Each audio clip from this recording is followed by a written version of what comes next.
So why Mosaic? Why'd you pick that name? I like mosaics, but not a They're great very pretty. reason. Yeah. I teach personal finance, and it counts for a math gen ed credit now, which is really cool. I was going to ask, like, what is it like with college kids today? They're almost like reintegrating back into like being in a classroom and having expectations of like saying things. What you think your strengths are when it comes to running a business? I think my superpowers are like organization and like time management stuff. Like Those are good ones. Good for business. Yeah. Good for business. And being a mom. Yes, and being a mom.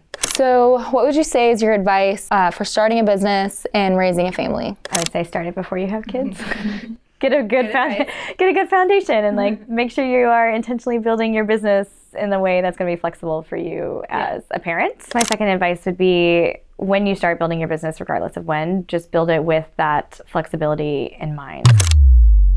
So Casey, thank you for coming on. Let's start by, can you tell me a little bit about your business? Sure. My business is an outsourced CFO company. So I will do everything from like your bookkeeping all the way through strategic decision making. So I'm really trying to harness your data to help you make the decisions in your business that you're looking to, either like pain points you want to solve or goals you want to meet.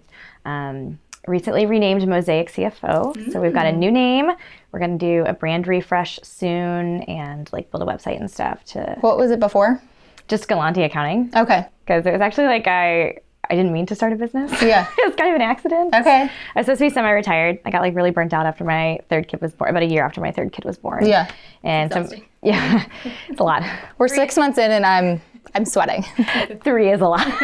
When you're outnumbered, it's a lot. Yes. So yeah, my husband and I decided like, I'm going to do a little semi-retirement. We're going to like just take a break, figure it out, what's next for me. And then a lot of things just started happening. So my former employer had just decided to stop offering some of the services that I now offer. And she asked like, hey, this client loves you, still looking for these services. We're not going to offer it anymore. Would you like them? I'm like, yeah, one person, totally fine. Yeah. And then of course, like 3 of my friends were like, oh, I'm going to start a business, or I already have a business and I've gotten myself into a little bit of a pickle here. Can you help me with this? And very quickly after I retired, I had like a whole roster of clients. Wow. Albeit not a lot of paying ones, but a whole lot of projects going on. So what's the specific thing that they had to outsource? Is there something that you do that other accountants don't?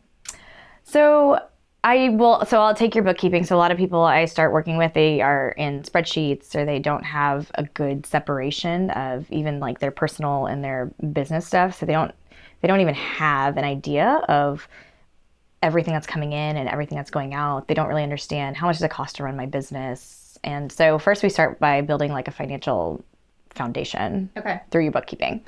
Then we take that and we start tracking things. Like what are the questions you're trying to answer? Can I pay myself more? Can I hire people?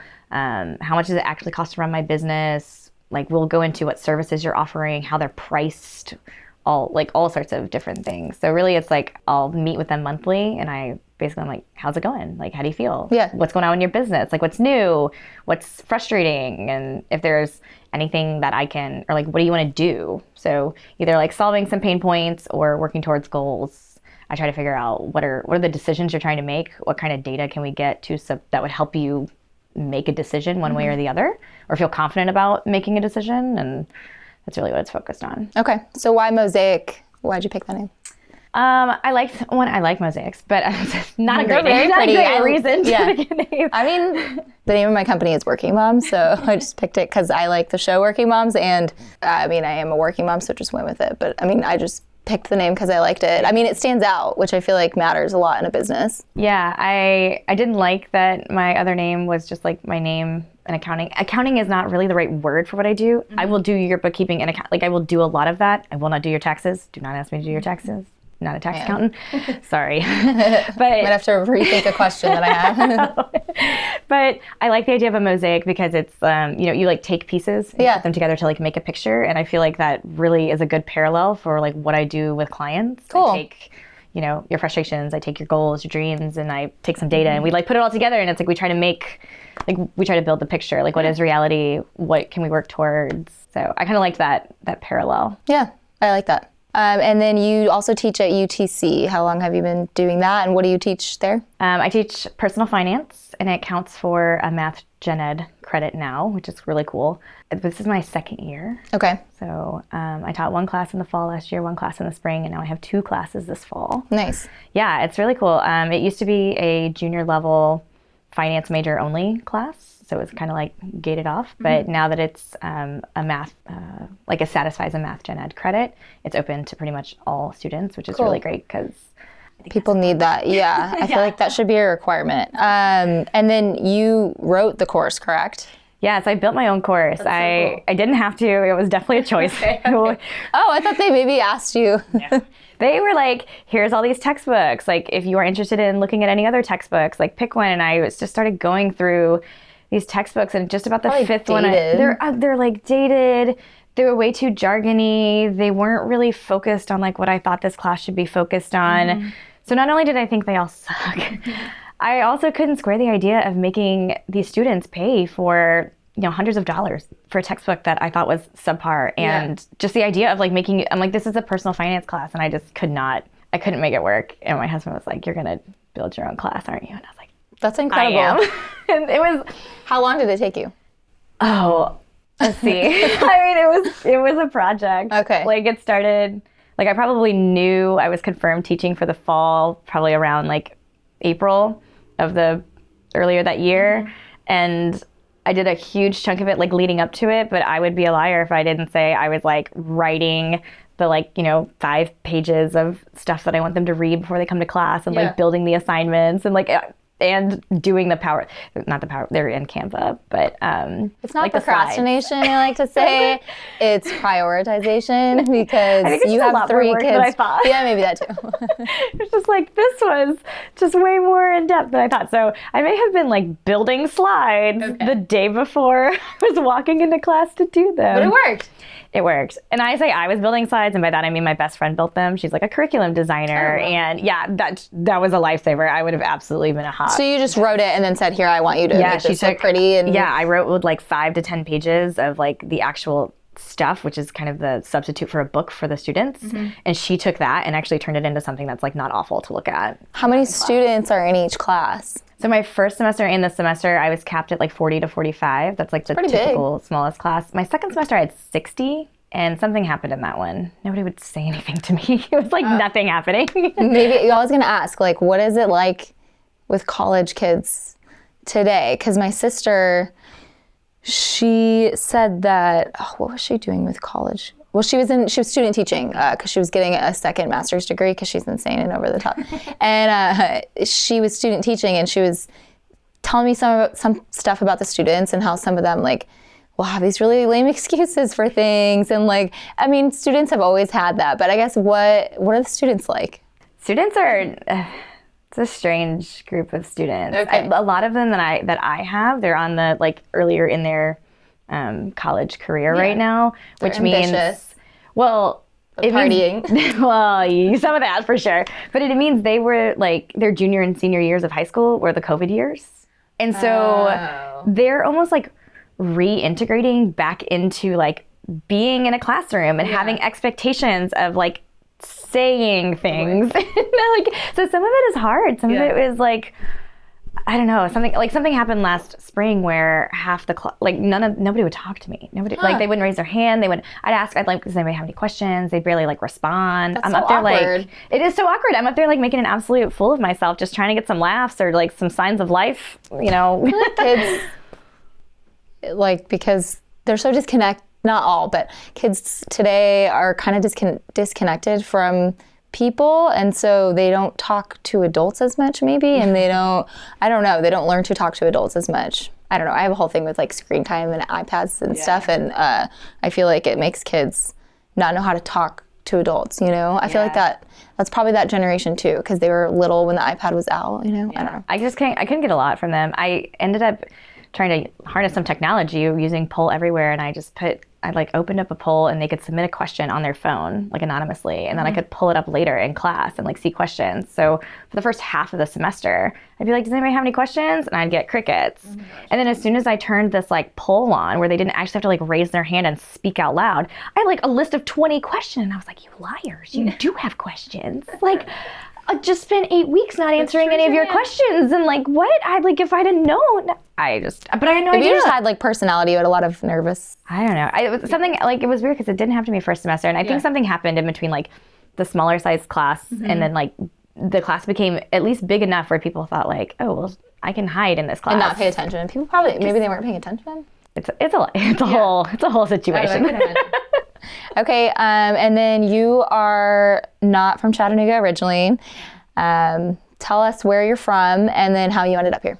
Sure. So originally from Nashville, so Franklin, right outside Nashville. And then I moved to Chicago for college, and then I stayed there after for like 13 years. Cool. Thought I was going to be there forever. So my husband's from Chicago too. So I married into a family of Chicago people, and I was like, this is it. We live here forever now. Yeah. And then the pandemic happened, and we had 8-month-old twins. Oh, boy. And so, my parents just happened to be visiting at the time, and they'd happened to drive up, which was also strange.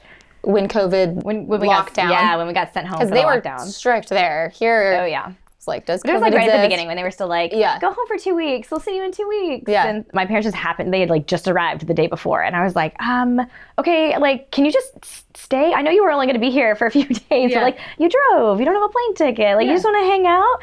And like, 2 weeks came and went, 3 weeks came and went, 4 weeks came and went. My mom was like, okay, there are too many humans in this apartment. Like, this is just too small for us all to be here. So how big was your apartment in Chicago? 1,600 square feet. That's small. Yeah, it was a 3-bedroom, 2-bath though. Okay. But still, that's a lot to be in that confined space for a month. Yes. Especially when we were working from home. So like babies. Frank and I were both trying to like work from home. We were like, our desks were kind of like back to back. And so like he was in my Zooms and I'm in his Zooms. And like, I mean, it was awful. That's really silly. Right? And like just babies everywhere and my parents. What a weird time. It was fun. Okay, so you're in Chicago. How did you end up in Chattanooga? So my mom was like, I have the internet at my house in Chattanooga. It is way bigger than your apartment. She was like, can you just work from there? And at the time, my manager was like, I don't really care. He's like, I don't know what is happening. And he's like, as long as you still have the internet, like, I don't care. So we came down here and we were, working and living in my mom's house, which was much nicer and bigger than our apartment. And it just kind of dawned on us like a few weeks into that. I was like, this could be our life. Like we could be here. Yeah. And like right as we came down, the house down the street on the corner went up for sale. And it was in the time period where people hadn't really decided, they were all fleeing to buy a house in the suburbs. So and interest rates were historically low. Historically low interest rates. And everybody was like, although was like they just dropped by half a point. So I did see that. But yeah, we found like the sweet spot of like, it was one house in the neighborhood for sale and nobody was biting because nobody knew what was going on. Right. Like it was really kind of chaotic. And so we were like, we could just do this, but we didn't really tell our jobs. So we bought a house and like moved down here. Like we're living here. Yeah. But then they didn't ask us to come back to the office for a solid, year and a half after that. Wild. So then I had to fess up and be like, okay, so tell me about what you think your strengths are when it comes to running a business. I think my superpowers are like organization and like time management stuff. Like those are good ones. Good for business. Yeah. Good for business. And being a mom. Yes, and being a mom. It's when those two compete that it gets a little hairy, but yeah. I think that's that's probably one of my strengths. I mean, my other strength is the fact that I have a lot of help here in Chattanooga, which is again why we moved down here. It's like this could be our life. We could have a village. We could have help. We don't have to do this by ourselves. So that was probably a big strength too. Yeah. I have flexibility not only in because I own a business and because I have flexibility with the school schedule, but I have help. So tell me a little bit about your family. So you mentioned you have twins. I do. And then your parents. Yes. Who else lives here? So my husband and I, and then we have twin 5-year-old daughters and a 3-year-old daughter as well. Okay. So love the girls. And then my parents live 12 houses down the street on the other corner of the street. Incredible that you do that. Yeah, my husband tells people, he's like, it's far enough, but close enough. Too close. Some people think it's too close. When my mom was in town last, or we did a staycation in Nashville, but my mom came and was staying in the Airbnb with us, and it was Ross's birthday, and we're getting ice cream, and my mom's like, this is so fun. I think I'm going to come every year on your birthday, Ross. And Ross goes, that's the gift that just keeps on giving. So why do how did your parents end up here? So, Because Nashville, I mean, it's not too far. Did they just come down here? So I was in Chicago and thought I was going to be there forever. My brother moved to Dallas to take for his residency for pharmacy school, and his wife is actually from Texas as well. So, and they love it there. And I was like, they had a house in like a really nice school district, and I was like, you got to go. You don't have any kids. Like you at least got to get out of that house and like give it to somebody else. But I can give it to somebody else, sell your house and get out. Give it away. But there was nobody left. Like my aunt used to live there. Like there used to be more people there. My grandparents were there. My aunt was there. And like slowly it was just them. And I was like, why are you there? And I couldn't convince them to move to Chicago, although I tried. I really tried. My mom was like, I'm from Gary, Indiana. Like I know what happens up there in the winter. I am not coming up there. But I tried really hard. So I was like, well, then go somewhere where you have somebody else. So like my aunt is here, my cousin is here. Like I have other like extended family. I have family that lives in like a little outside of Cleveland, a little further, so in Athens. But yeah, so there's people here for her. Because I was like, if it's not going to be near us, like go somewhere, find a sister, find a sibling, go. Tell me a little bit about what it's like having twins. It is like the coolest thing and the not coolest thing at the same time. Are they anything alike? Personality? They are strangely like a lot alike but like very different at the same time. It's very weird. So they are identical. So they do look alike, although they don't look alike to me. So it's hard for me to empathize with people on that front. Yeah. But that's a good thing, is it wrong? Yeah, well, we thought they were fraternal. We were told they were fraternal. Okay. Like when they were in there, the way they were presenting. How did they make that mistake? It's actually the way that most fraternal twins present. There's a 30% chance that they're identical. Yeah. Interesting. So 70% chance they're fraternal when they're in there like that, but they forgot to mention that 30% part. Okay. And so I thought they were fraternal the whole time, and like there were other like distinct ways that we could tell them. Like one came out with more hair, and there were other ways that we could kind of tell. And then my brain just didn't think they were identical. And then we were coming over to my aunt's porch during COVID, and every time we would show up, she was like, are you sure? Because they just look more and more alike every time you show up here. She's like, how much is that You're test? You're kidding? Just kidding. I'm totally kidding. But so we did that. She like basically hounded me enough that we did the swab test to see. And I didn't know they did that. Yeah. I was like, oops, I owe a lot of people an apology. And I was like, they're fraternal. I know. I'm like, they don't even look alike. I'm like, they're not identical. And I'm like, oh, I have a whole list of apologies I need to. Do they ever do things at the same time? Like, does that? No. They do things where it's like one of them will like try on a personality trait for a couple of weeks, and then like one day they will just like switch. Okay. And it's very strange when you're like, oh, I thought you were doing that, and like, oh, now you're doing that, and so they'll like kind of like Freaky Friday stuff like that in a weird way. Yeah. So that's an interesting dynamic. For sure. I don't know, the twins thing is hard because you will find so much. It's like another sublayer of like mom baby shame. There's a whole other layer of like the shame and the like logistics and like equipment the twin and groups. yes. And I will say I found this like amazing Facebook twin group in Chicago that was like Chicago based, and I learned so much. I got so much from that group. Yeah. That's the group that actually I was like that knew that some people were identical twins versus fraternal twins. Yeah, I never would have known that. I wouldn't have either. I was like, this is where I learned these things. I'm like, you think your doctor would have told you that? You'd think, but you know, here we are. Here we are. So, but it's like I picked, I picked my stroller from that, and like I learned so much from all these other people who had like done multiples before me. Those groups can do really amazing things. They can get really intense though. Really intense. So then you get into the whole like, I don't dress my twins alike because they're identical, or I do, or we split them up in school, or we don't. So there's like a whole other layer. You have all the same, like, does your kid use a pacifier, too old, or breastfeed, bottle feed, all of that. And then it's like you add on all the like twin stuff too. I never refer to my twins as the twins. I always like, just a whole other layer of just like. to make you feel worse. Yeah, I'm like, okay. You're like, why? And it's hard. Like it's not like when you have one baby at a time where it's like, oh, you can tag team with your partner. It's like, hey, I need some sleep tonight, or pass off, or like whatever. Any of that. It's like, which baby would you like? Pick a baby, any baby. Like you get a baby, I get a baby. This one's awake, this one's asleep. Everybody gets a baby. That's pretty funny. Well, I thought going from 1 to 2, 2 to 3 has been a lot, just because my third is proving challenging. He's just high maintenance and a stage 5 clinger. But I was already used to the chaos. So I feel like that transition was easier, and you're already like having to kind of section like, okay, this kid needs something and then this kid needs something. That was the hardest thing for me with going from 1 to 2 is like, you have to let one kid cry to get the other one. So do you think that going from 0 to 2 or going from 2 to 3 was more challenging? It was probably 0 to 2 for me, just because there was that extra layer of like, that was my first mom experience. That's right? hard. So I had like all the first time mom, Everything. stuff. Emotions, figuring out like what works for me, what works for my kids. And everybody's trying to give advice. Like the twin advice. The twin advice, like all of it. So it was like that whole layer. Whereas I feel like when my third was born, I'm like, pick that pacifier up off the ground, pick the hair off it, and hand it back to her. Like, where's the other one? I'm like, where's the sanitized machine there? Like, so there was like a layer that And it was dropped during off. COVID too, when you had your twins. So I feel like that maybe made a difference too. Yeah. So what would you say is your advice for starting a business and raising a family? I would say start it before you have kids.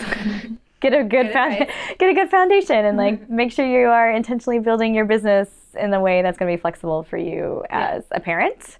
So a lot of people have kids and they're like, oh, this isn't working for me, I have to do something else. Or have kids, take a break, and decide, actually, there's this other thing I want to pursue. And now maybe I have some extra free time. So yeah, I guess my second advice would be, when you start building your business, regardless of when, just build it with that flexibility in mind. So, who you work with is important, like whoever your clients are going to be, or like what you're selling and the timelines of what that is. So I have a lot of freedom in the sense that like there are not really any accounting emergencies in the accounting that I do. So in that sense, there's like, no one is going to call me panicked. Like there's not a lot, like there's nothing that can happen basically that can't wait probably at least a day and still be fine. That's great. So I would say as much as you can figure things like that out, that is great.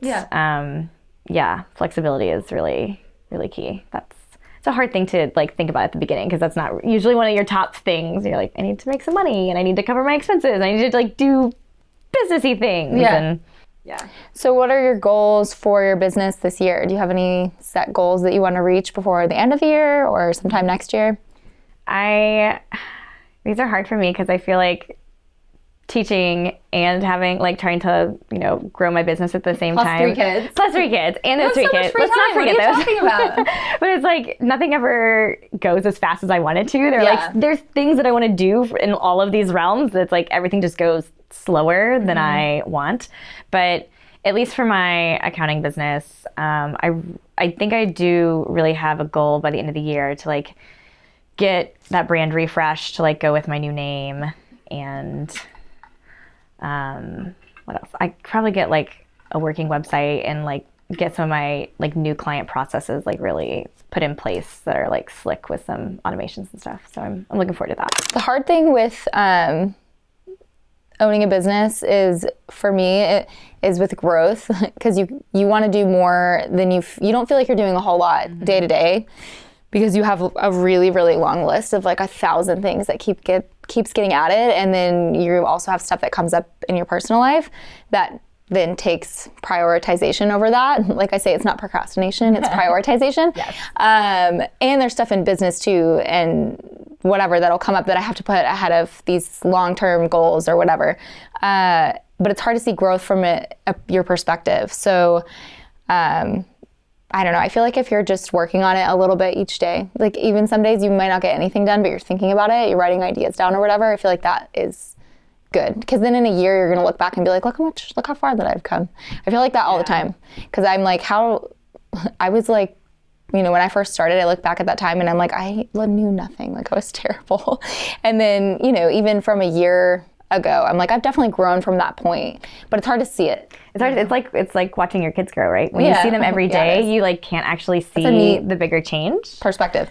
So I just talked about this with one of my clients. she started her business I guess she started in like September, October. She's like 1 year in, like right now. Cool. And I've been trying to like give her these like perspectives recently. I'm like, the first thing you ever sent out, you were charging $60 an hour. I'm like, we just sent out an invoice at $250 an hour. I'm like, look at that. Yeah. But like, she's in it, right? She's so in it that it's like she can't see the growth. And so I'm like, I'm gonna start doing this every year for my client, like year end, and I'm gonna start like documenting basically this like growth chart for them because you can't. Like, it's hard to see it when you're in it. It's like you just grow into your new reality. That is parenthood. And like, right? Literally it kids. is. Like, every birthday, it's like, that's their birthday. It's like their birthday for each year of their business. Yeah. You could call it their birthday.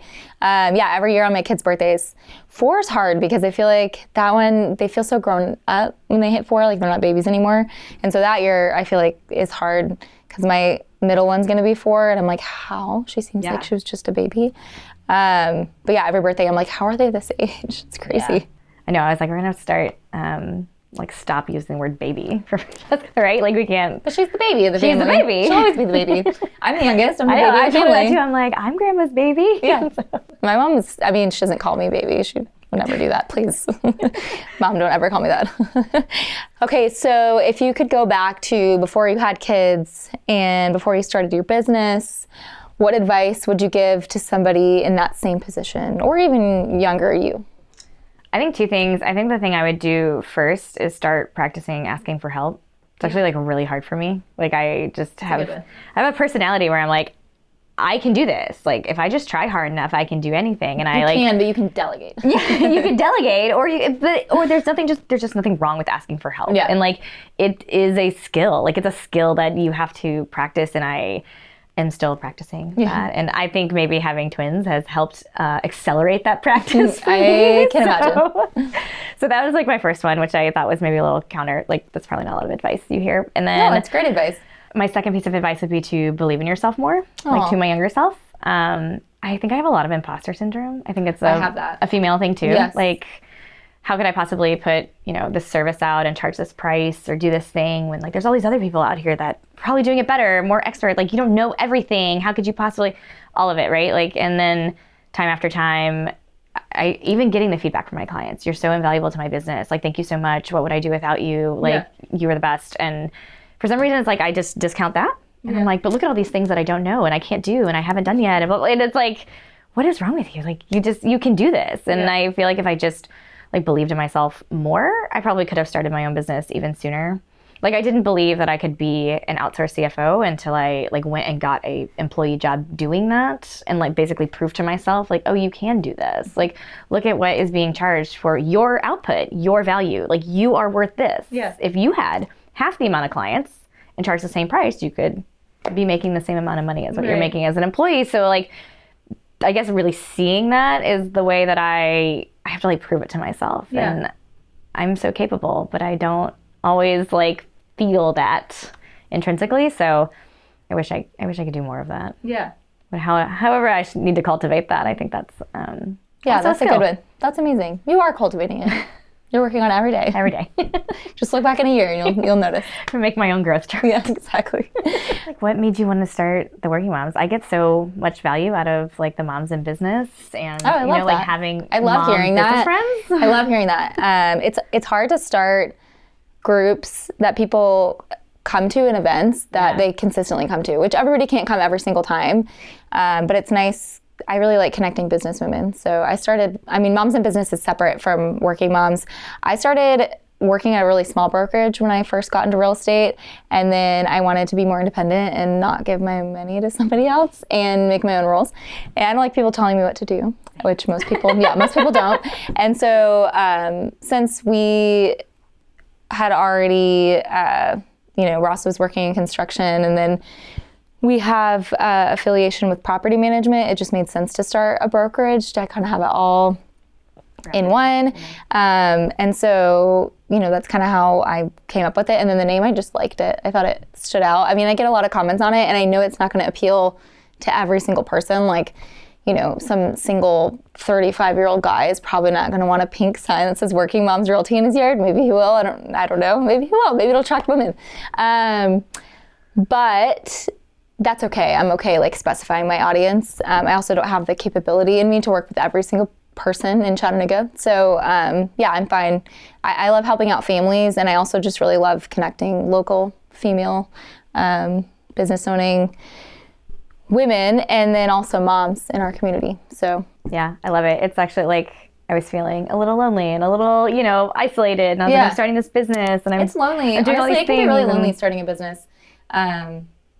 For sure. Like it is really lonely, and it's a lot of self-motivation. So I love hearing that. The Moms in Business started actually as kid and mom meetups, which I thought was a terrible idea. But we came up with that. There were 4 of us actually who started it. One of them left, and then the other one left. So it's just me and Rye now. But yeah, we were doing the kid and mom events, and we'd meet up, and like nobody would come. And then if they did, you couldn't talk because our kids are running around. Like it was just, so then I'm like, let's do the mom event. And like, it's been about 2 years. It'll be our 2-year anniversary next month. And I mean, we have some people that come really consistently every time now, which is awesome. I think we have probably 6 to 8 people that come consistently. I mean, not every single time. And sometimes back when we first started, like nobody would come. That's just kind of how it is when you start those events. So it means a lot to hear that, because it takes a lot to get there, but then also it's that same thing, like you put a little bit in every day, you're going to see a payoff. No, it's been like really great for me. Like I just started coming like a few months ago, but I feel like it was, we finally got like settled in at school. I made mom friends at school, and then it was like I joined this Moms in Business, and I was like, I feel like I finally feel more connected to Chattanooga in general, and like the people in our community. Feeling. Yeah, it's phenomenal. It's really hard making mom friends. Yes, it is really hard. And it was really hard for me making mom friends too because of the twins, COVID. right? And COVID. Like, whereas like there were a lot of moms in the neighborhood that have kids around my oldest kid's age, but it's like they had one kid. And so it was a lot easier to be like, hey, would you like to bring your one child to the park? And like, hey. I'm like, yes, here's my entire, and it's like, what am I supposed to do with that? Especially like once, because right about when my kids started walking was when the COVID restrictions like kind of really started to go away. And so it was like, yes, let me bring my 2 humans to my one, like I'm outnumbered, and it would be weird to like bring Frank to the like mom kid. So it was like, we were like weirdly on the outside of this like mom kid group, and I can see him from my porch all the time, and I'm like, oh, this feels like high school. Help! Thank you. Thank you for coming on. It was a good one. Yeah. That was great. Did it.